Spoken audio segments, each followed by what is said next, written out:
Hello and welcome to Dad's Our Job podcast, the original footballing podcast for dads by dads. This is your host Adam Leverbarrow, and I'm joined to the left of me is Rob.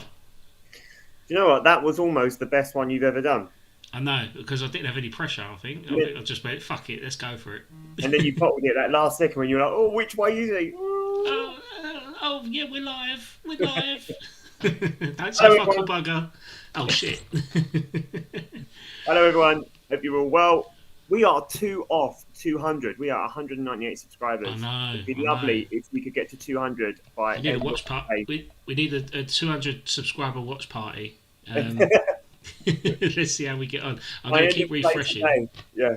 By end of play Okay. today, we'd love to get to 200. So, thank you very much to all of you who have already subscribed, and we hope that you are enjoying the content and that you are engaging with us. If you've got any And questions, please drop us some questions in the comment box, and we'll have a chat. yeah, I think just open the floor. Anyone that's interested in asking us a question or wants to come on the show, they're more than welcome to. What I'll do is I'll put the link here. So if people do want to come on the show, the link is here. Clicking it, come and join. Let's have a chat. Talk about West Ham. Talk about Arsenal. Talk about Spurs if you want. Talk about how bad they are in terms of tapping up players and then putting in a minimum fee release bid in to try and get a player on the dodge. Let's not go into that too much, shall we? You don't have to talk about Tottenham. No, we can do. We can do. We can tell how much of a bunch of mugs they are. In good faith. In good faith. But yeah, you're more than welcome to anyone to join on. But also, if you've noticed, we are one host light, and Cal, unfortunately, is not very well this evening. He's got man flu. He's got he's got man flu, and but He- He's got if summer some holiday jitters. He's got summer holiday jitters. It's the last day tomorrow, and his body doesn't know what to do. It's gone into a state of shock. that's it. It's exactly it.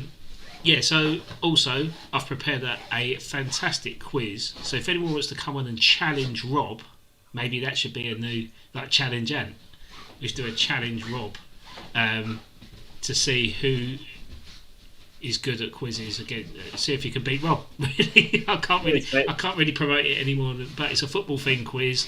It is guess the football shirts. So I've got two sets of questions. I've got one set of kits with 5 kits and the other 5 kits, and then you pick between A and B, and then see how many you get out of 5. So that'll be that'll be it. So To be yeah, fair, mate, the floor's the ceiling's pretty low. So like, um, I don't think it would be. I don't think I'd be hard to beat. well, you're the current champion at the minute, mate. So let's see. But I might actually, my mate's just messaged me. He's a West Ham fan. He might actually try and come on so we could talk a bit of West Ham talk That'd be good.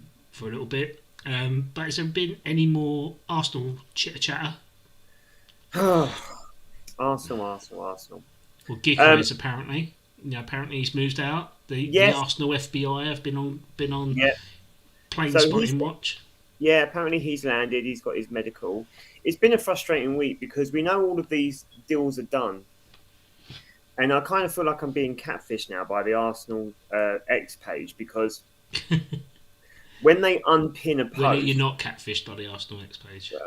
well, they pin a post, right? And generally speaking, before they're about to reveal a new signing, they unpin the post. And it's been Norgard for the last 6 days. So Norgard was unpinned today. So we're all thinking, right, at 3 o'clock, Madueke is going to be revealed. Then it's 4 o'clock, then it's 5 o'clock, 6 o'clock. And he still hasn't been announced. And so I think it's been a frustrating week, but almost for the right reasons. Arsenal fans want to see their new players or the new players in the famous red and white, and it's kind of like itching for it now because we know they go on tour at the weekend, so there isn't many days now to reveal the new players before they fly. Yeah. Um, You you still you know sign players in between though, right? no, but we want them with the team when they go. It's that kind of thing. You want them together in the group and all that, embedding, getting all the tactical stuff, training with the team, all that. Like we want them to go out with them together. Like it's what we're hanging to now because it's been so long since we know that Madueke's been done. We know that Mosquera has been done, and we're just waiting for the kind of like the Here We Go or the Ornstein Bomber or the we want to see him in the t-shirts now, and it's just been a frustrating week because, like I said, we know that Madueke and Mosquera are done. We know that Eucharez is in the country. We've hit What? 200 subs. No way. Yeah, 201 now, actually. Thanks, Terry English. Nice. Right, go on, keep talking. Keep talking. Right, there you go. But I tell you what, let's It's my Glenn park. Mirandri. Cheers, Let's everyone. park the Arsenal talk for a minute and let's talk about West Ham because I've got a special guest on. He is an old friend, and it is Mark Ors. Orsy, how are we getting on, mate? There you go, gents. You all right? Hello, Yeah, mate. not bad. Not bad. How are we? I've never listened to you guys live. I always get you on the catch up. No. Sorry about There that, you mate. go. There's nothing to catch up anymore. I think we've done series 1 and now we're just doing it on this sort of format now. But as things go, mate, I feel all right. I see you sporting the claret and blue already. Yeah, well, these are like me casual, my gym jams. I've got plenty of West Ham tops to wear and my casual gear. So Put your nightcap on and like. That's strong gym jams, mate.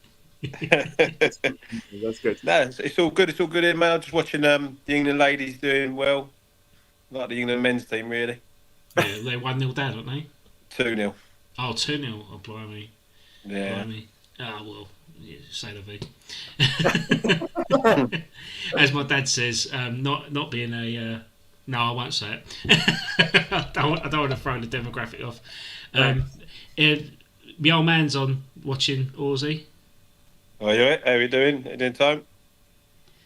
I think the last time you saw him, we was all tanked up in the supporters bar when we lost 1-0 to Brentford, wasn't it? Yeah, I was going to say I couldn't remember what game it was. I just remember we were crap, but it could have Yeah. been any game that season. Yeah, it could have been anything, couldn't it, mate? Couldn't have been. But yeah, no, it was good. You know what? The result aside, it was good to just like get out and have a few beers and catch up and that. And I thought like I missed that in terms of like West Ham, being a West Ham fan. Just go there and enjoy it. And but yeah, I think it was good. We'll have to get over there again when the season comes up, but hopefully. That's the only part we do enjoy is having a beer and a catch up. That's about it. Having a That's moan. it. It's definitely not the football. Definitely not the No. football. But as reported tonight, West Ham are literally on the verge of signing Carl Walker-Peters. That's come out of the blue. Obviously, we was interested in him before. Potter kind of said he didn't want him, and then it's come out of the blue that he's pulled out of a Besiktas deal as much as Besiktas have pulled out from him. And now he's on the verge of having I think he's having a medical now at the club. So what's your thoughts on Walker Peters coming in at the London Stadium? I feel like he's been linked with us for a long time.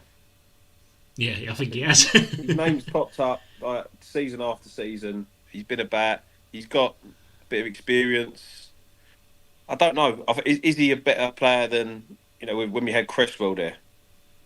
Probably, yeah. He's because he's younger than Kufal. Is he a marquee signing? No.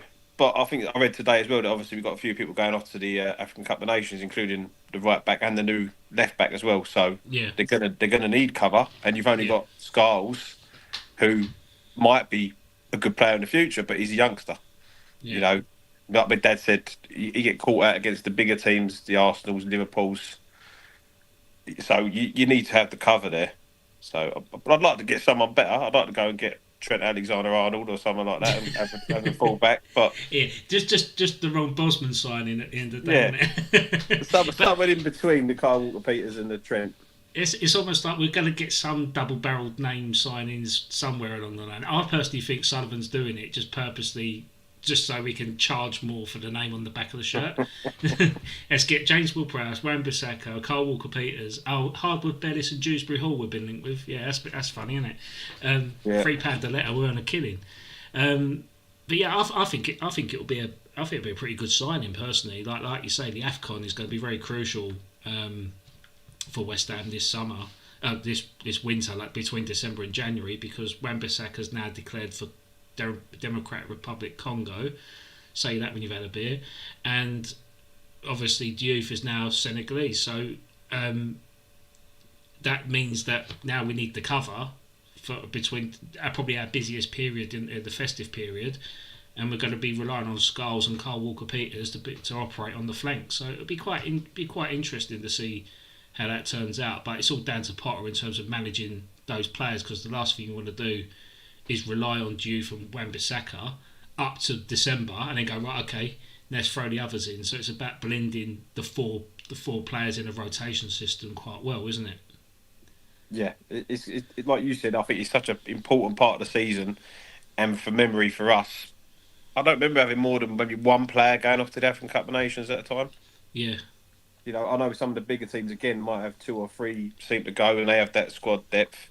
But us mid-table teams at best, we don't have that. So to lose 2, it's a big deal. Yeah, I think we had 3 2 seasons ago, didn't we? Didn't we have Ben Rama, Agerd and Kudus all the way at AFCON, wasn't it? And then obviously the World Cup was after that as well. So yeah, I'd say it's going to be hard. It's going to be very, very hard for us. Agerd is another one. I don't know what's going on with that guy. I don't know if he wants to be with us or not. It feels like looking at the pictures on training, and like when they're in the German warm weather training, he seems really happy. Like he seems smiley. He seems like he's getting stuck in. But I suppose you have to, don't you? If you're getting paid, if you don't turn up, you get for training, you get fined. Like at least it shows he has some level of professionalism about him, even if he does want to move away. But yeah, like I say, I think it'll be hard. But as I say, that's defensively, it looks like we're going to be quite covered this summer, which is great. But do you think? Do you think Carl Walker-Peters will be a starter? No. For you? Okay. Well, I don't know. Mark, what do you think? Well, I don't think he'll start. I think it depends how he wants to do it. If he wants to play the same as what we did last season, and you're playing with wing backs, and you might push someone into centre back again. You know, it depends what setup he wants to do. Not a lot changed, I didn't think, from Lopetegui's sort of style to us. Do you think there's a world where he could push into a 3 and pull Bissaka in, which would then give you 2 wing backs? Yeah. Is that what you... Yeah? Yeah, because I think that's Wan-Bissaka's position is wing back. You know, you give him the freedom to sort of get forward when he can. He's strong on the ball, runs with the ball. Yeah. That's what you wanted to do. But if he might go back to he could do anything really. He's not going to do a 4-4-2 because we ain't got 2 strikers. But any other formation with 1 striker is possible. Because Bissaka has shown himself to be quite handy. I mean, obviously he's good at going forward, but he's also been half decent when he's come into play as part of a 3 as well, hasn't he? Yeah, he's full of energy. That guy. He's good. I mean, Wan-Bissaka's great. Like he's a lovely player to have. But I was just thinking, like, is Carl Walker-Peters signing knowing that he's the number 2 here? Like, do you think that's what the deal is? I think he knows he's a squad player. Okay. I think he could be a squad. He could be a squad player for any team, really, can't he? I mean, he knows, like you say, Aaron Wan-Bissaka playing as the right-sided centre half with Walker-Peters as the right winger, but then there could be a chance that he could play left wing. And Youth goes and plays left forward, like, 'cause he seems to be more attacking minded than anything. But it's nice to have that flexibility and versatility in the defence for a change, where we've got wing backs that can play either side. But yeah, that's quite hopeful. But so moving out of defence now, there's been other links this evening with Harvey Elliott saying that West Ham are now accelerating a move for him, and also Jack Grealish on loan has come out, and there seems to be a lot. Those 2 signings seem to be quite serious stages at the moment. Grealish, yeah. The Harvey Elliott one is quite an exciting one, I think, because Harvey Elliott is probably, well, as far as Liverpool concerned, he's probably worth the most he's going to be for Liverpool. So if Liverpool are going to cash in on him, this is the right time to cash in on him, because, you know, he was part of the England setup that just won the Euros as well. He's more than just part of it. I think he was the main. Yeah, no, I mean, yeah, sorry, no, he was definitely a main player within that team. He's not going to get into that Liverpool team currently, and so at the moment his stock is high. But for somewhere where he's still young enough, where he's got the chance to build a legacy somewhere, he's going to be playing with Bowen. So you've got like that kind of like England setup there, if you like. You've got Wan-Bissaka as well. Harvey Elliott's a decent midfielder, isn't he? Like he's a good player. Yeah. He's good enough to build or to start thinking about building a team around potentially, isn't he? Yeah, And he's he's got go on, sorry. He's definitely a legacy. I think he's a legacy sort of signing for a club like us. I mean, he's a London boy anyway, originally from QPR to then Fulham and then going to Liverpool. And I think he proved his worth at the Euros just gone. Like he ripped him up a new one every single time he played. But I think the defining factor for him in the Euros was when England won and he was getting rattled by the Germans. After the final whistle, he's giving the two fingers up to him and stuff like that. It's the kind of shithousery that I want in a West Ham player, and I can imagine him doing that to Kudus in September. Very West Ham, isn't it? It's very West Ham, and in the right way as well. I don't mean that in kind of like a cynical way. That's the kind of thing. That's the kind of like sort of. I know he's not really East London. It's not East London, but that kind of like East London swag that you like to see on the football pitch. Yeah. You can identify with that as well. It's like you can buy into that as a fan. You're like, yeah, because you want someone who's sticking. It's like it's the same way that a lot of Arsenal fans feel about Miles Lewis-Skelly. Like we couldn't care less what anyone else thinks about him. We'll defend him until we've got blood on the end of our fingers from typing back at people. But he's the type of player that you would completely get behind, isn't he? Yeah. 100%. And then Jack Grealish would be a nice little cherry, wouldn't he? Because he's not going to do the defensive work, but you've reinforced defensively. Yeah. But he's a creator, and that would suit someone like Bowen, wouldn't it? Yeah, 100%. Like I think someone online earlier today said the fact Grealish hasn't done well at Man City. I think it's debatable, but I think the reason why he hasn't done that is because he's playing in a team where the defensive side of the opposition are quite further deep, so he ends up getting manhandled like 2-1 every single time because Man City are just attacking all the time. But when it be like West Ham, the reason why he done well at Villa is because the defensive side kind of saw an opportunity with Villa, and then he kind of counterattacked and then exposed it that way. And I think that could happen with West Ham because we could be sitting back quite a bit, and then because the opposition be quite further up trying to get at us, it will open up a space for him to do what he needs to do. And what with Diouf being the defensive side behind him on that left hand side, it could be an exciting pairing. It really could. I mean, I think he's got 2 years left on his contract at City, so obviously there needs to be he needs to be in and around. He could also come in at the 8 position as well, though, couldn't he? Really, like he could also come in that way if you didn't need him on the wing. Like he's got creative power wherever he is, but also, and maybe useful to West Ham, he was when he was playing every week the most fouled player in the Premier League because of the way he carries the ball, because of the way he shields the ball, and that plays into the hands of a team like West Ham, which like to cross the ball or like to have people in the box to header a ball. You've got Fulkrug who's still there. Like it's the type of set-up play or build-up play that could suit a West Ham. I mean, if it could be in a replacement for Paqueta if it gets done for this betting scandal. Well, yeah. As I say, maybe they know something we don't know, and they need to get someone like him in. He just offers so much, doesn't he? He just offers. It's almost.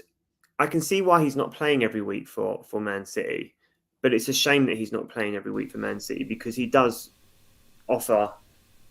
He has so much to his game that would create so many chances for teams. Ballers have got to play. If you're a baller, you've got to be playing football. But you've also got to be allowed to ball. And like Man City is a very sort of structured way of playing football, and it's successful, but it's very, very chess. And I don't, and I do think Grealish has been successful at Man City. But yeah, I think so. But he's not a chess player, is he, Matt? He wants to have the ball at his feet. He's a bit of a what's the word I'm looking for? Oh God, I can't think of the word. But he's not something that you can kind of put in a box. He's not the type of player that you put in a box. You wouldn't put Gazza in a box. And I'm not comparing the two, but what I mean is there's types of players you don't put in boxes like that. And I think Grealish is one of them. I don't think you can confine him. He's a maverick. Needs the freedom. He's a maverick. And I think that's probably why Man City have moved beyond him now. But a team like West Ham, a bit like Lingard a few years ago, absolutely eat it up. He would 100% eat it up. 100%. Lingard was incredible for you guys. It's a shame that he made the choice to go to Nottingham Forest. Yeah. Poor choice. He should have stayed at West Ham. Now he's in the Korean leagues, and it's a waste of talent. Went to Forest at the wrong time. That's what was wrong. Yeah. That's how they think they know best, and obviously, I think with him under Moyes, but maybe it might have flopped in his second season. We never know. But as long as we don't have to find out, do we? Because it's pretty much happened. So, but yeah, it's just one of them things. But like I say, you touched on Grealish drawing enough fouls. And to be fair, we've probably got someone that could be on the end of those free kicks a lot more often if Grealish comes in, and that's Ward-Prowse. And he could actually end up breaking Beckham's record this season if he gets his eye on the target this season. How long did he wait to break that record for? Yeah, about 2 years, isn't it? I think we only had 2 free kicks since then. Yeah, I know, but I think he almost done it when we played Chelsea. I think that was then the closest he got if it was an away game. But other than that, if Grealish comes in, he's got more opportunity to do so. So the chance rate kind of lowers, doesn't it? So again, that's something to think about. So yeah. So what are you looking forward to, Mark, in this season as an hammer? Try and install some positivity having a beer, and that's it. A beer and a catch up is all I can look forward to. I don't know. I don't enjoy going over there sometimes, and that's a shame. Last season I missed the Spurs game because I was on a brunch that I could have got out of, but I wasn't even that fussed. Yeah. And I've had a season ticket since I was 12, so I probably haven't missed the Spurs at home since about 1997, and I weren't fussed about it at all. Why do you feel that way? The stadiums. I mean, you can blame the stadium, but it's the same people in there. It's the same people plus your tourists and the casuals that are in there. But all the hardcore, they're still there in the vast majority. But it's not up to par. It takes a lot to get over it. Oh, it can be soulless. When the atmosphere goes, it's like the old place. But you could do 88 minutes of pretty much nothing over there. And it don't feel the same as it did if anybody went up to Park. You know what you mean straight away, and that's it really. Everyone seems like they're on a downer. Everyone seems in the same sort of boat. It's not the big games get you up anyway. We played Arsenal. We got back to 2-2. It looked like we was going to go in at 2-2 at half time, and the atmosphere was up. And then of course Arsenal got a third one. But European nights were unbelievable. I think there was the spell when the West Ham's massive chant started. I think we went to Helsinki or wherever it was, Zagreb, where he was away, and we came back. I think we beat Tottenham, Chelsea, and Liverpool 3 home games in a row. Unbelievable atmosphere. Probably the greatest time we had. I think then we had Sevilla about 2 weeks afterwards. That run in that 6-week period was unbelievable in that stadium. That's probably one of the best evening games I've been to. Is that Seville game? That build up was massive. I think I got to the ground that day about 1 o'clock. Yeah. To be a knockout European football again was special. But with all the stuff with and that was against Lopetegui as well, wasn't it? In his Seville side, that was supposed to be shit hot. Their cup, wasn't it? That was their Seville were the owners of it, and most winners, I think 8 winners, 8 times winners. But with that, it was also the emotion of Yarmolenko scoring the winner, and what with all the stuff going on in Ukraine as well. And then the following game we played Villa, then he scored again, and it was like you could just tell that there was just that added bit of emotion to that result. But that was such a great evening, that. And then obviously you got the Lyon game after that away, but that's probably the 2 best games I've seen West Ham. But yeah, You guys talk about the disconnect with the stadium, and that type of thing doesn't help. Do you think there's like a disconnect with the team? Do you think it's easy for me to talk about Arsenal, right? But when you look at the way that Arsenal fans identify with their players, and I'm not just talking about the ones that have come through the academy. I'm not talking about the Nuneris, the Malu Skellies, but the way they've got behind Havertz, obviously with Rice, but then you've got Gabriel and Saliba. Do you think there's like a disconnect between fans and the team the players they're supposed to be idolising, or young kids who are supposed to be idolising. I think it starts with the manager. I don't think anyone's had that association with the manager since Bilic. I don't think Moyes was ever anyone's sort of top choice when he come in. No one really liked the way that he played football, and I think that dribbles down into everything. Do you trust that guy to go and do what he wants to do? Like Arsenal, you speak to Arsenal fans, they love Arteta. Yeah, they do. Do you do? Well, unless apart from apart from the ones on X. Yeah, you're gonna get a couple. Yeah, of course. Yeah. The vast majority again is yeah. And that's how it starts. I think if you love your manager, no one questions as much. No much bad press. They get behind him. When's the last time West Ham fans were singing, blah blah blah's Claret and Blue Army? Mm. That's what used to be the chant. When I first started going over there. Mm. Yeah. It was Harry Redknapp's, wasn't it? And then it started. Then it went to Glenn Broders. It was like, don't think so. Only because he was ill, we felt bad for him. I know what the first season, but the second season it just went to shit, didn't it? Go on, Rob. I know what Adam thinks, but does Moyes qualify as a West Ham legend? Is he a legend? West Ham legend.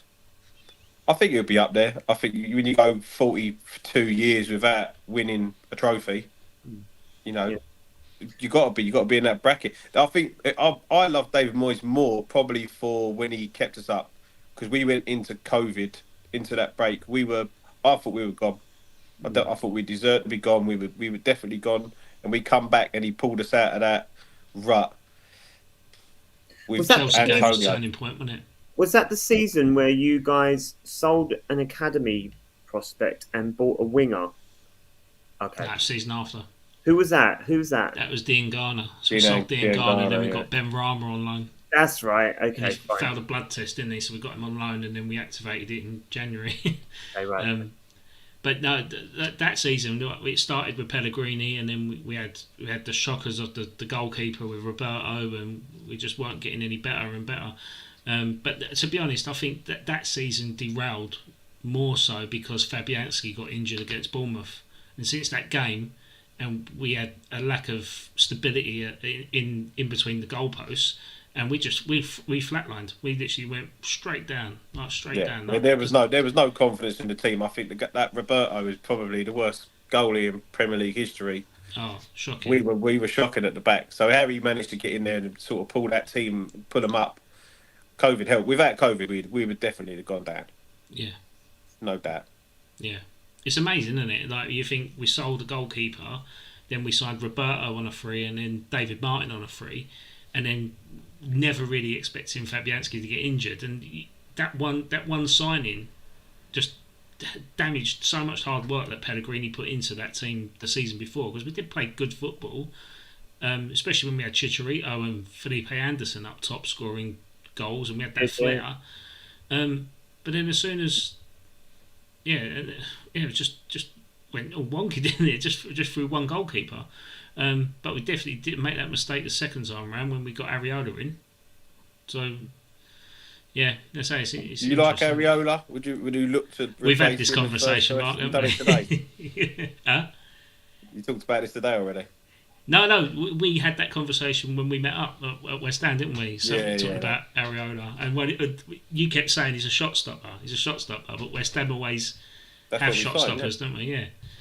West Ham had never had a ball playing goalkeeper at all. I mean, like say, you hit the nail on the head way back when, and it's like, well, Areola's a shot stopper, Fabianski's shot stopper, but then you look at the goalkeepers that we've had in the past: Shaka Islop, shot stopper; Rob Green, shot stopper; David James. Now it's just consistent in terms of the types of goalkeeping that we have. But also announced today, we've signed a new goalkeeping coach with an assistant attached. I can't remember what his name is.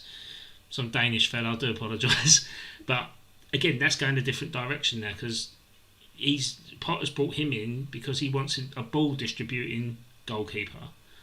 So now that would be quite interesting to see how we're going to play at the back, because Areola isn't great on his feet with the ball at his feet. I think he's quite erratic, but hopefully we can sign a goalkeeper that will be able to improve that area of the pitch and part of the build-up play. I mean, Rob knows this firsthand with the goalkeeping experience that he's had as a fan watching He's Arsenal. never mentioned that. I've never heard him say that. well, Maybe obviously, a couple of times. obviously, like you think signing Ramsdale at Arsenal, you think that's the answer to it. But then obviously to buy him and then the following season go and get Raya, like it's just a big call to make, and obviously it's proved it was the right call, wasn't it? Yeah. Oh, well, I can remember us talking. I mean, I can remember me and Cal being like, "That's crazy." Well, Callum, I think if I remember rightly, Callum thought it was crazy. He's the goalkeeper, isn't he? and he's but I didn't say Raya was better. That's not what my point is. What I was saying is look, if that's what Arteta wants, then he's basically turned us to wine. Like I don't care what he does. If he wants Raya, that's fine.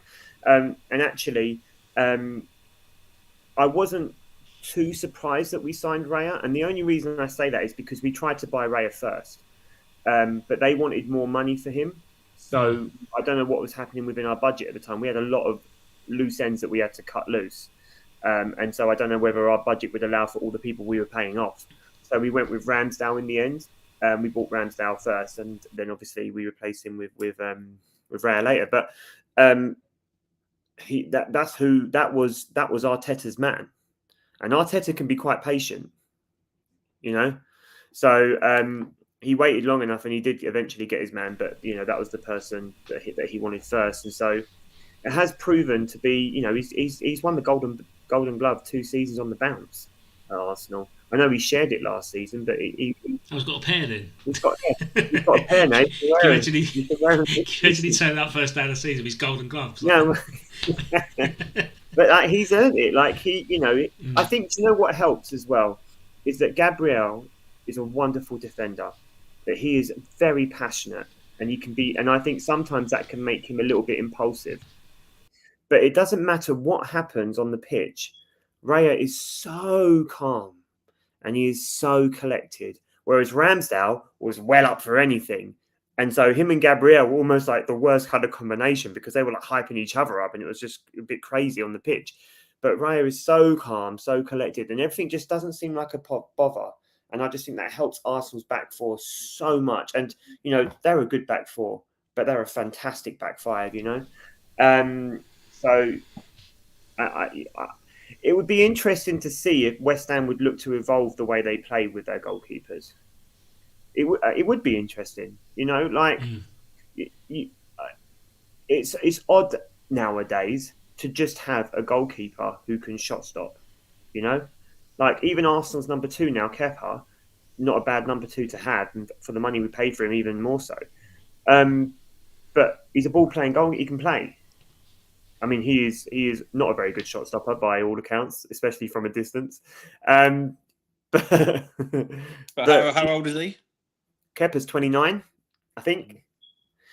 He's the same age as Raya. So it's not like we bought him with the... he has to say that he's come to compete and try and push Raya for the number 1 spot. But I think he knows he's number 2. Like, he's not been bought. He is the number 2 there. He's got to say that. He's got to say it's the right thing to say. You don't say, "Oh yeah, I come here to sit on the bench." Nobody says that. He's come to compete. He wants to be number 1. But the reality is he's gonna have to go some to get Raya off. Or, get Raya out of the team, isn't he? He's gonna be the cup goalkeeper, but he's not a bad cup goalkeeper to have. Yeah. Whereas when you look at West Ham's situation right now, it's more like a mug goalkeeper. Well, you've just lost Fabianski, haven't you? And you've got Areola, and I'll be honest, I'm not a big fan of Areola. I don't think he's that good. And that's where it concerns me because you've got some good defenders there, and you've added depth. You've got Kyle Walker-Peters coming in, and you've got rid of some people who were loose ends. But that goal, I worry for West Ham if they start with Areola. If you had Kepa and Areola, you'd start Kepa over Areola, right? 100%. I wouldn't even. That's the difference. It wouldn't even be a discussion. It wouldn't even be like a. Have I got a chance this season, boss? But what Kepa here? Yeah. Obviously not you, mate. You are number 2. I saw the question that popped up: if who did West Ham sign as a goalkeeper? I honestly think it's crazy that they haven't gone for Ramsdale. Like I genuinely find that mesmerising, like bewildering. that they But have. no one's gone for him. So there's something in that, right? Well, perhaps. No, I mean, I think part of the problem is if Southampton sell him for whatever amount it is, Arsenal get 8 million. So Southampton are going to try and get as much money as possible because there was, I think because everyone was umming and ahhing at how cheap we sold him for. I think we sold him for like 17 million, right? yeah, that's right. But if Southampton had remained in the Premier League, Arsenal get 8 million. Now that he's been relegated, again, poor sod, it wasn't his fault that he got relegated last season. Southampton were awful, and his numbers were actually pretty good within that. But now that they will probably have to sell him because they've been relegated, Arsenal will still recuperate that 8 million. So they're going to try and get as much money for him as possible, which may put some people off. But I mean, because there was even rumours of like Chelsea looking at him at one point and Man United. Like everyone's looked at him, and he's not a bad goalkeeper. He's better than most goalkeepers in the league. He's better than Areola. Yeah, he's definitely better than Areola. I would die on that sword. I would definitely die on that sword. You don't want to think about it. All right. No. I don't need to ask any mates. I don't need to take a 50-50. That is definitely... I'd definitely be choosing Ramsdale. You know what? I'm really surprised how big Ramsdale is. He's bigger than Areola. He's tall. I was like, what, really? He's like 6'4", and I think Areola's 6'1" or something. So, yeah, I was staggered. He's a good shot stopper as well, by the way. But that helps. That helps. That's the basics. I just hope he can kick a ball to the right person. He's got more letters. He's got more letters on the back of his shirt as well for us to spell. So. Now we've got Aaron Ramsdale on the back of the shirt, doing first names as well. Oh mate, yeah, but we touched on it way back when. I think it was November last year. I was still calling for Suzuki to come in. And we've been linked with him and had talks, but I think the £35 million price tag might be a bit too rich for a goalkeeper at this moment. But for me, I think... And he got 6 letters in his name as well. Suzuki, mate, think of the marketing. You're coming in on a motorbike like with his gloves on. But again, like it's the market, isn't it? Like to go and tackle like the Far East and try and get the commercial income from having Japan's #1 goalkeeper playing for West Ham.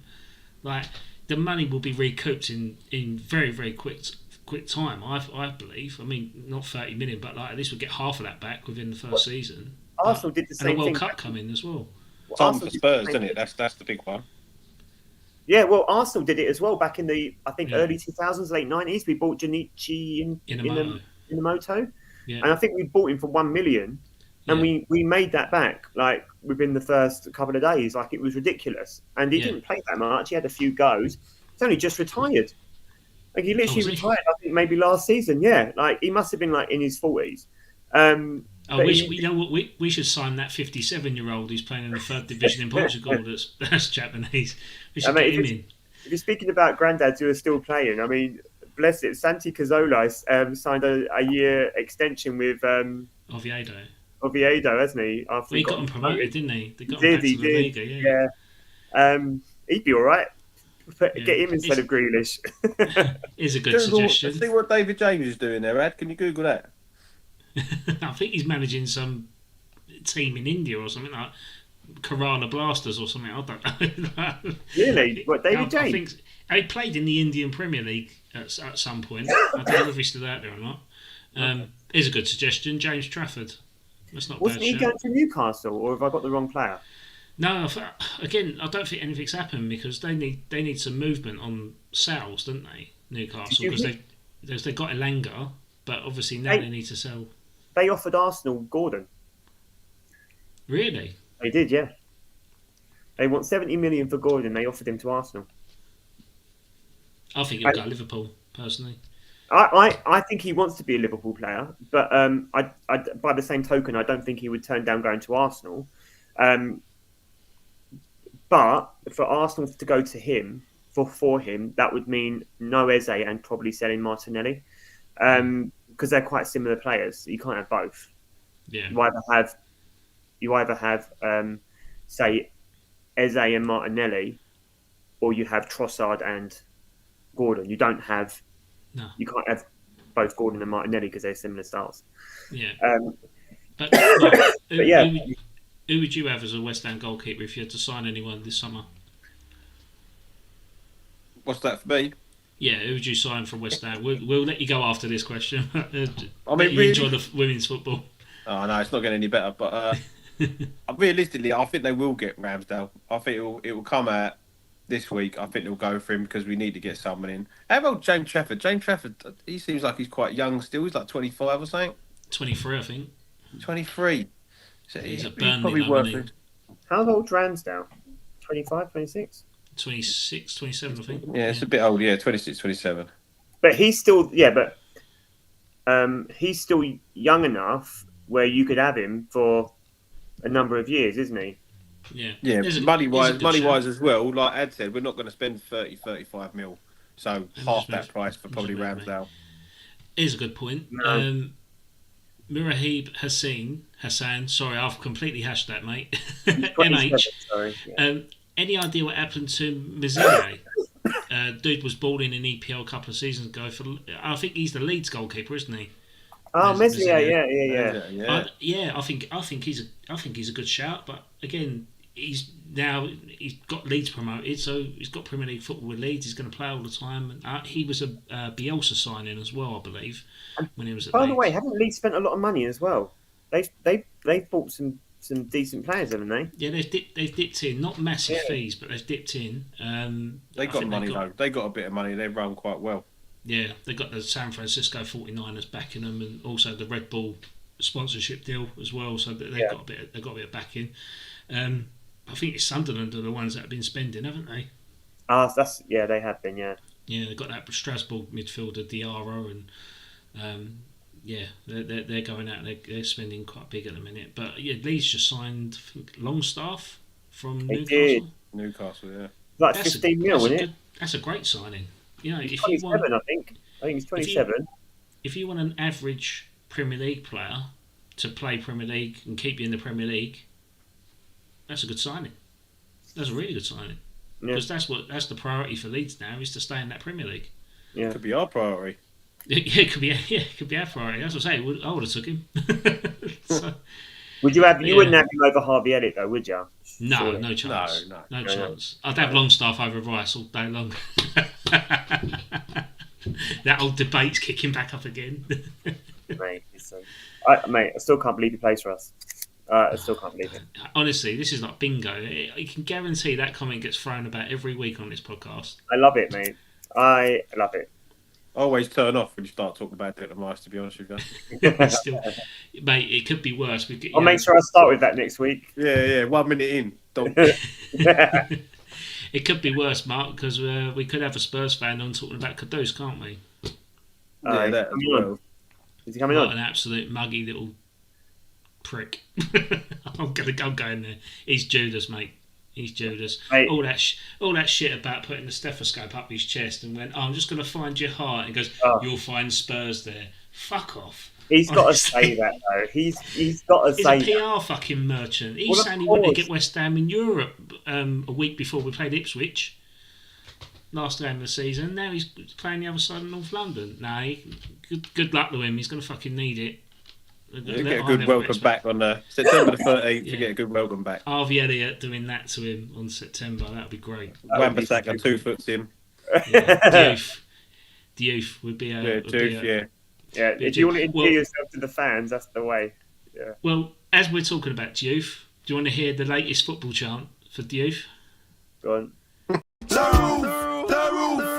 roof is on fire. We don't need no water, let them things that burn. Let them things that burn. Me, I can party hard. There you go. He does look like he's going to cook. Diouf is on fire. He does look like he's going to cook, doesn't he? He looks like he's going to be fun to watch. So, fair play. Well, I'll just go. Go on. My missus just walked in, but Mark, could tell us what your general feelings about Diouf. Then Diouf is on fire. To be honest, I didn't hear none of that song because it was muted for myself. But I've got the Doof is on fire bit for myself. Not Juve is on fire. No, it's not that one. It's not that Is it one you've done? Is it one that you've done? Is it No, it's not one I've done. It's just I've put his name and another replaced West Ham the fan? roof is on fire. I've not created it. I haven't got music license here. Mate, there's so many that I could go on. Like Mary We have Poppins. great songs. We've got the greatest songs. I was out with Gary Smith, Gal, on Sunday, and even he would go, "Oh, what's that song you used to sing about?" Like this guy, he loves all that. Yeah. We had that Capablanco. You remember Capablanco? Yeah. Oh, the Capablanco. They used to sing the way they go, and we like, and we like, and we la la la like him, la la. Here we go. And then when we was in a relegation fight, so I went to Wigan away, and they changed the song to "We Like Him" to "Fuck Off Capablanco." It was so good. And we got the best song. We always come up with them. Every player, new song. Well, the Paquetá song. Sold my car for Lucas Paquetá. That just come off a flag on the eve before the final. That's brilliant. But I've been toying with a couple. One's for James Paul Prowse, right? So it's go supercalifragilistic James Paul Acidosis. It needs a bit of work. It does need work. Free kick corners, penalties. No, I'm joking. But I had one for Fulkrug last year. It was, Gibson Brothers, Cuba.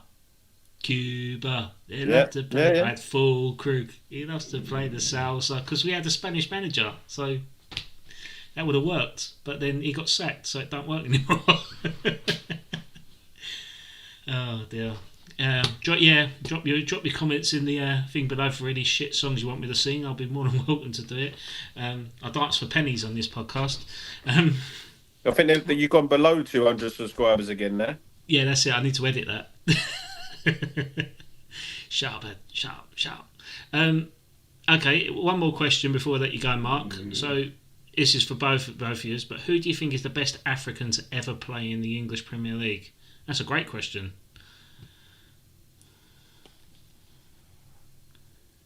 I'm thinking, I don't know if you're going to think the same guy as me, but I'm thinking Chelsea striker. So I was thinking, Didier Drogba. Yeah. Or I don't know if he qualifies because he represented France, but I'd chuck in Patrick Vieira. Senegal. He's French. He came from Senegal. He played for France. And we know what his mum is as well, don't we? Plays for Arsenal.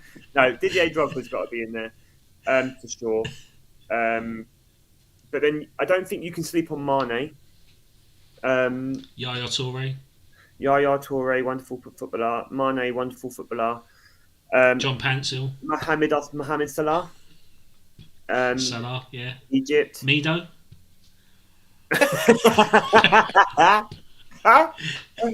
Oh dear. This one, Tony Yeboah. Tony Yeboah. A bit before our time, though, right? Oh yeah, but we all used to try and copy the goals, though, didn't we? Where he used to smash it against Wimbledon, wasn't it? I'm trying to think of There's so many. You got Samuel Eto'o. Not saying he was a great Premier League player, Samuel Eto'o, but he was a great footballer that played in. Georgie Ware, didn't you? Yeah. Laurent at Arsenal. He's an invincible. He was an invincible, mate. Eboué was, bless him. He was a good lad, Eboué. I liked Eboué, but I don't know. That's a great song, isn't it? What? Don't blame it on sunshine. Don't blame it on moonlight. Blame it on good times. Blame it on Eboué. Eboué got blamed for everything, mate. Eboué got blamed for everything. Eboué was a good lad. What does Salah need to do to pass Drogba? I think he's done it, mate. If I'm honest, I think he's already passed Drogba. Do you know what it is, though? Do you know what it is? The difference is, right, and I agree with you, I think he probably has surpassed him. But for Drogba, I just think he was so different. And one thing that I think that Drogba has over Salah is I think Drogba had that kind of status on the pitch. He had I don't want to use the kids' words, but he had aura. Drogba was on the pitch and you knew you were in big trouble. He was so imposing, but he was so fast. He could be powerful. He could be subtle. Like he could header a ball. He could win you the game. Like, what he did in that Champions League final must have been one of the best cameos I've ever seen in a football match. He scored the corner and then the winning penalty. Like, oh man, I hated Drogba because Drogba used to bully Arsenal. Yeah, but he my did, didn't he? God, what a footballer! My Michael God, Essien. That's what he was. That's exactly that. He was a big bully, unplayable. but he was good though. He was good with it. It wasn't like he was just a bully. He's not like Diego Costa because he's leagues above Diego Costa. But Drogba was just something different. And I'm not saying that because I don't think Salah is any good. Obviously not. But for me, Salah's got to be number 2. I just think Drogba is just. I just think he's just better. Maybe it's because I was watching him when I was younger, so I was like 13, Chelsea 14. team, yeah. I was watching that Chelsea team. That Chelsea team was unstoppable. I think they conceded like 11 goals that year or whatever it was. Like, they were monsters. Every single one of them was a monster. And he was like the kingpin of that. And I just, even now, I find it hard to look back and hate on Drogba. Whereas Salah, I just think that Salah does all of the things, but he doesn't have the same aura. He doesn't have the same presence. He's quite nice. He's quite nice, and don't get remembered for being nice. Shearer wasn't nice. Thierry Henry was not nice. Like, he would wind up anyone. Look what he did at White Hart Lane when we won the league. Look what he did to Chris Kirkland when Chris Kirkland was trying to time waste. Like, Henry didn't give a shit. You don't get that from Salah. Like, I think it's the personality as well. And Drogba had all of that. Drogba had everything. And I just think that Salah doesn't have that side. But for other people, he's going to be the GOAT. So, for other people, he's going to be the best player that ever played in the Premier League. Yeah. Salah. And that's fair as well. He's up there. But they're wrong. He's up there. Yeah, they're wrong, but he's up there. I'll tell you what, Mark, while you're on, do you fancy playing a quiz? Oh, I'll get to play a quiz as well. This is living the dream over here, mate. This is the quiz. So, Causey versus Horton. You're gonna Causey versus Horton. Yeah, we'll do it. Ready? Quiz, mate, don't worry. Ready? So, Rob always says that theme tune always reminds him of the Ghanaian funeral where they're out there, they're bouncing up and down. Yeah.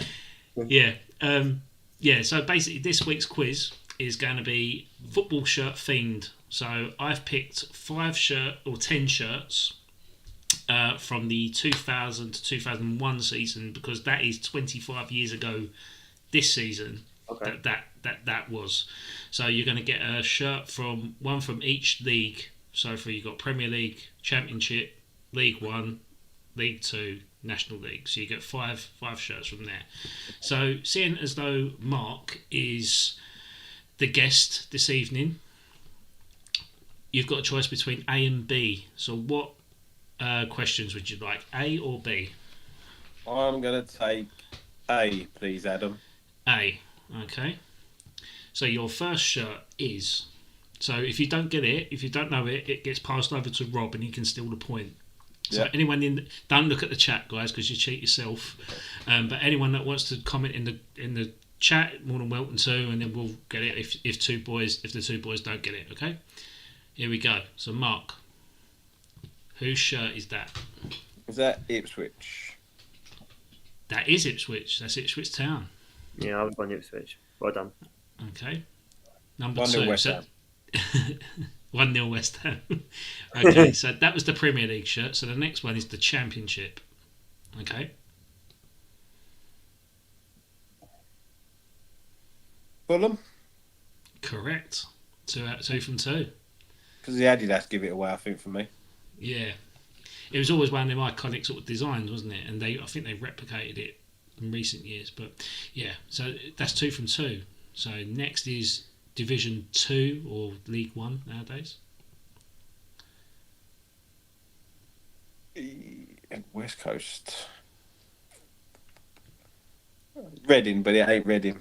It's Reading. Oh! 3 from 3. Why is it West Coast? That threw me off, that. So we've got Division 2 now, which is League 2. No, Division 3, sorry, Division 3 in 2000 and 2001. Match room.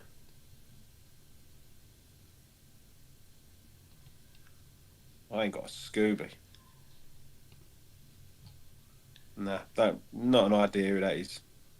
No? Rob, would you like to do it for the steal? What division? This is Division 3 or League 2. League 2. Crawley? No, it is Leyton Orient. Oh. Obviously, the match room kind of gave it away. Yeah. Because that's who I think it was Eddie. Is it Eddie Hearn? Yeah, Barry Hearn probably in that time frame. But yeah.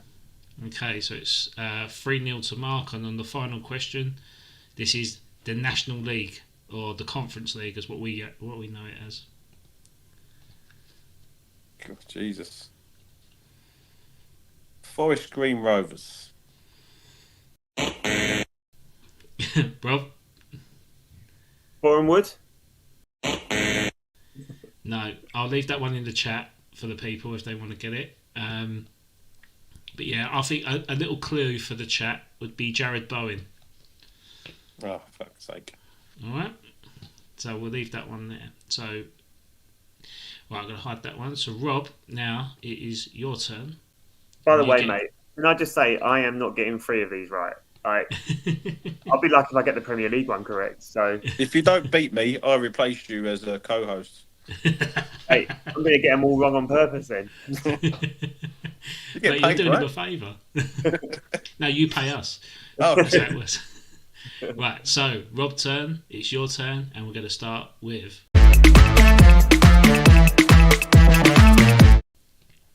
Here we go. Is that Middlesbrough? Correct. Sick. Championship, Division 1. Oh shit! Because that could be a couple of teams, couldn't it? Is that? Oh shit! Is that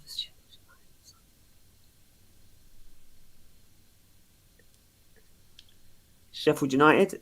Correct. Oh, I was so close to saying Sunderland. I swear to God. Whatever you said, I was going to say the opposite. Okay, so Division 2. Wigan. Correct. Oh. 3-0 at the minute. Division 3.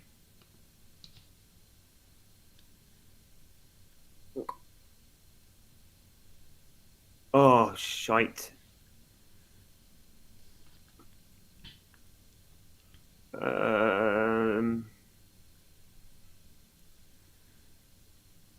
Doncaster Rovers.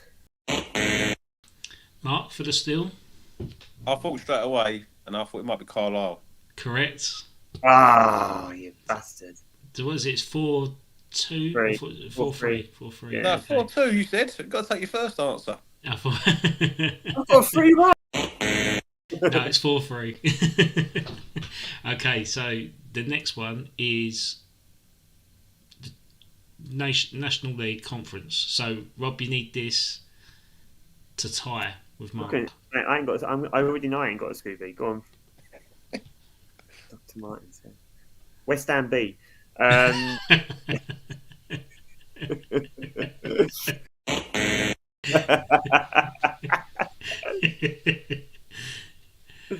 You accepted that as my answer? No, go on. So conference. I ain't got a clue. Wait, conference 2020. Wait, this could be one of those ones that surprises me, isn't it? Who would have an awful top like that? What colour's that on the trim? Who's had rag to riches stories later? Man City. No. Okay. I don't know. Maybe it could be. I know. Wait. Who did? Oh shit. I don't know. Crawley. Mark, would you like to? You've won the Horton v Horton, not being a Horton, but being a Halsey. But you've won a point for Callum this week. But would you like to guess whose shirt that is? I'm going to take my time over this because I've already won. I ain't got a Scooby, and I've been sitting there looking at this one for ages, and I ain't got a Scooby. Could it be like a Brighton or someone like that? Who came up like a Leicester? Like who was in? I don't think there was ever National League though. I don't think there's ever Not National League. QPR. It's not Portsmouth. I can't even fathom a guess. Is it some? Are they quite local, Ad, or not? Just a little clue. I don't know. It's not. So it's not Oldham. They're obscure. Nah, I don't know. I don't recognise it. Didn't know anyone else had a Dr. Martens that looked like that, to be honest. Yeah, it's the Port same Vale? year as West Ham had it. Yeah. Like Port Okay. Vale or something like that. Give up. Yeah, give up. Rushton and Diamonds. Ah. Are they still going? No, I think they're defunct now. I think they've folded. But yeah, Rushton and Diamonds. But we've also got an answer for this one. And well done to Father. You got Hereford. Yeah. There we go. Well done, Tony. Well done, mate. Well done, Tony the Tiger. Good job. Grr. There we go. So, Mark, you have successfully won a point for Callum in the Horton v Horton quiz. So, Callum's fair, now mate. level. I think Callum's going to go sick every week. Yeah, mate. I did better than I thought I was going to do. Yeah, you know what? I thought some of the sponsors were kind of. I went for the ones that were the most iconic that were affiliated to that team, and I think even Carlisle still got Eddie Stoker as Have they? sponsors of it. I think so, yeah. I think so. But yeah, there you go. You've got a girl from the actual Tony the Tiger there. So. Thank you, Tony. You're great. All right, Mark, I'm going to let you go and enjoy that wonderful football you're watching on TV. Thanks for coming on, mate. Much appreciated. And we'll get you on again very soon. Yeah, thanks for having us, gents. Thank Make sure I get the good looking brother next time I come on. What, Mark Wright? He's unavailable. It's because of my airline. That's what it is, isn't it? It's always Mate, that way. I don't think I I told think I've Adam got the last best time. airline. I think I've got the best airline out of the three of us. Then that's saying something. 100%. Mark's airline's on his eyebrows. Like you're about to go Turkey. I'll join you. We can go together. That's it, mate. Excellent. Get your Right, teeth Mark. done. That's it. Get them all Get all done. done. Brilliant. Thanks, All right, mate. take care, mate. See Yeah, you thanks soon. for having us, gents. See you Bye-bye. later, mate. Ta-da. There we go. That's Aussie. He Good lad, is good lad. one of my oldest friends. I say very not often that I talk to him. Obviously, life. Why? No, it's just life. Life just goes, Yeah, doesn't no, it? yeah. Like, life just departs, and yeah, that's how we try and meet up when we can. And yeah, basically, we've been to primary school with each other, junior school, secondary school, played football with each other, and up to the point we left school, we just grew up, and then life comes at you, and then so he's an old school friend and an old football friend. So, and my dad Nice. managed him at football level as well. So, yeah, it's always good to have them sort of Yeah, absolutely. Chat It was to great to have him on as well. It was really good to have him on. yeah. So thank you for being on. So, do you want to carry on talking about Arsenal now? No, do you know what? It was actually really nice because we are generally, by default, an Arsenal-heavy pod. It was nice to talk a little bit more about West Ham and to ask questions that allowed a bit more of a debate, I guess, rather than when Callum and I talk to you, you're the West Ham fan, so there's not really much to debate with it. Yeah. Whereas when with the pair of you on talking to each other, and then it kind of allowed for maybe more pressing points or questions and whatever. So it was really good. And for what it's worth, I do really hope you guys sign Ramsdale because I think he's a smashing goalkeeper and he's not yet at his prime. I think it is not a fair statistic that he's been relegated 3 times because I don't think, especially with Southampton, it clearly was not his fault that they got relegated. It's just they were the only club. It's basically the equivalent of Kadu signing for Spurs, isn't it? Because they were the only club in town to sign him effectively. Yeah. And Yeah. yes, and that was his options. It was either sit on the bench and lose your spot for a potential Euros or World Cup coming up, or do you go out and get playing? So you can't knock the geezer for doing it. But No. if I can see anything happening, it'll probably be a loan deal. Yeah. With a view to a permanent. So I think either way, there we go. Desmond, got Desmond in the women's football. Okay. So what does that mean now? Is it early on or is it extra time now? I don't know. I mean, it was kicked off at 8, so obviously, it's probably coming towards the end of the game now. So it might look like it's going to extra time. So, well, we can. I'll talk very quickly about Arsenal, and then we can catch the end of the game if you like. Yeah, why not? We'll delay the kids' classes for Callum as well, because Callum's got an amazing ice cream story that he wants to talk about. Yeah, let's do that. Okay, because I've had a good week. I've got some lovely stuff I'd like to share about the kids as well, but I'll wait so we can have a proper kids discussion next week. So Rob, how was your day today? Are we going to talk about the kids? No, just in general. How was your day today? Was it a tough one? Was it an exhausting one? No, it was all right. Oh, so I can't use this day. Oh, what a day. No. No, it was not. It was. I mean, a day happened, but it wasn't. It wasn't. No, it wasn't. It wasn't a tiring day. It wasn't a. It wasn't. Oh, what a day. Definitely wasn't one of those. No. It was not. The only thing that was what a day about it was that Arsenal did not announce those bloody free signings, and they I feel like Arsenal are going to line them all up over the weekend and be like, bang, we're getting on the plane, see you later, and then Eze hopefully next week. Yeah. But yeah, that's it. I'll tell you what, there is something we could talk about today, because obviously you was very, very keen on talking about it the other week, and that is West Ham's new away kit was dropped today. Do you like this one though, don't you? This one, I'm not keen. Okay, I thought you preferred it. So did I. But let me just try and get it up. Behave yourself. I'm not too keen because I think there are so many factors as to why it falls within what I don't particularly like. Fair enough. And that is West Ham's away kit. Oh, that is West Ham's away kit.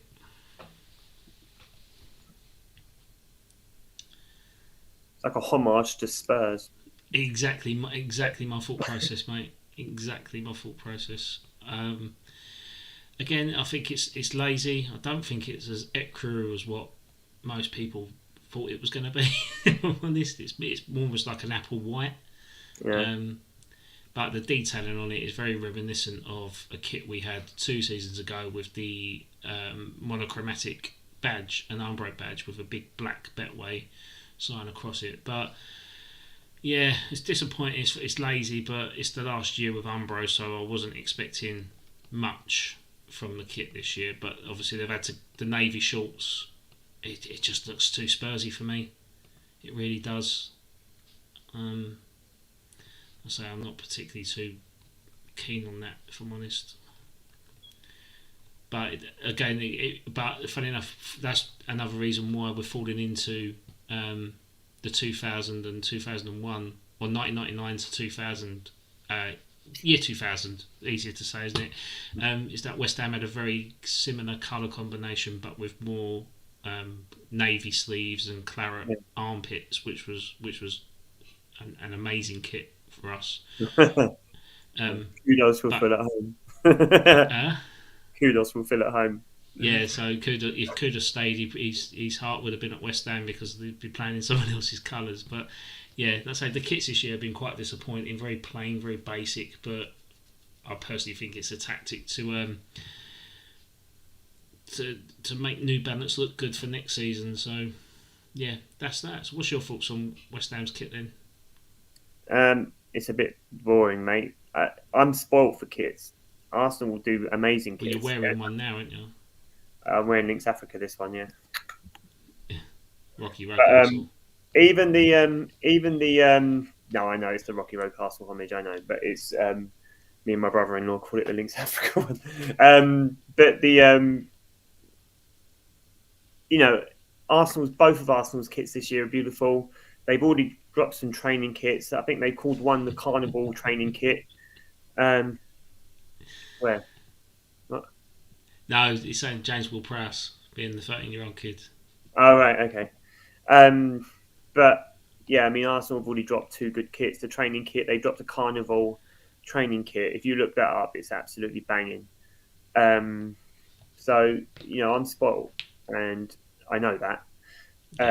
But I don't really ever remember a West Ham one being like, "Cool, have you seen the new West Ham kit?" Like, when was the last time anyone did that? Yeah. And there are some kits that drop, and you're like, "I hate it," but it's nice. I think Like, West the Ham's Liverpool kit kit always looks good. Like, the Liverpool kit always looks cool. It always has something about it. And it's the use of the colours, isn't it? I mean, I also think that sometimes that even the visuals can be intimidating when you walk out and you're like, a team walks out in uniform, obviously, right? But uniform can look intimidating, or it can look a bit blasé, can't it? Right? And do you know what? The West Ham kits, this is the best way to describe them. Your kits are nonchalant. They're just meh. They're just meh. There's nothing about them. There's nothing like wow. There's nothing imposing. There's nothing intimidating. There's no aura. You look at the teams that are, you look at some of the kits that have dropped. It's easy for me to say the Arsenal one, but the Arsenal one with the A's embedded into the red, like, that's an impressive kit, man. Whatever Liverpool do every season, even if it's the same kit every season, it looks absolutely banging. Yeah. It looks cool. Yeah. I personally think if you looked at West Ham, to me, I think if you looked at an iconic West Ham kit that people would instantly recognise and think nobody else has copied that, and that obviously our kit is similar to Aston Villa, Burnley's, and Trabzonspor. Like, there's lots of claret and blue teams, but nobody has got a shade on our all sky blue kit with the 2 claret hoops. I mean, when you look at when we play in that, I feel so West Ham watching that. My favourite West Ham one was the one with Dagenham motors on it, I think. Yeah, it was the away kits what Mark was wearing. Oh, was it? Yeah. Okay. So, but again, the sky blue, all sky blue with the 2 claret hoops. To me, that's West Ham. You can tell that's West Ham on the pitch. That's 60s design. At its best, or 50s or 60s design at its best. And I think we've adapted that design and pattern all the way through. I mean, a lot of teams have similar styles, but in terms of the colour combination of the all sky blue with that, I think it's just so good. And we haven't had that kit for years. Probably 5 years we've probably had it, and even when that was done, it wasn't done to its full potential really. But I think the 2 hoops is definitely a West Ham iconic aura shirt, whereas the home kit is very, like I say, very pyjama-esque, very jockey-esque. Yeah, shirt. yeah. Okay. Well, also the Pirate kit was 16-17 season. I think you mean the season before, which is 15-16, because that season was the London Stadium season, inaugural shirt, and we had the Union Jack detail on the cuff. How can we forget that square neck? It's a terrible shirt in my opinion. I thought it just overcomplicated it. But the season before that, where it's just basic with the gold detailing, that was nice. That was nice. The farewell bowling kit, and that was with the last one with the badge, the proper badge. So yeah, again, I think of Arsenal's kits, always like this season. Your away kit is the blue with the lightning rods, isn't it? Like, to me, that always was quite significant. For me, watching football when I was younger, I'd always think of Highbury and Arsenal with that JVC, those colours, the dark blue and the light blue. Like, it's just, yeah. Mate, that's the Ian Wright t-shirt. That's a sensible soccer half and half thing.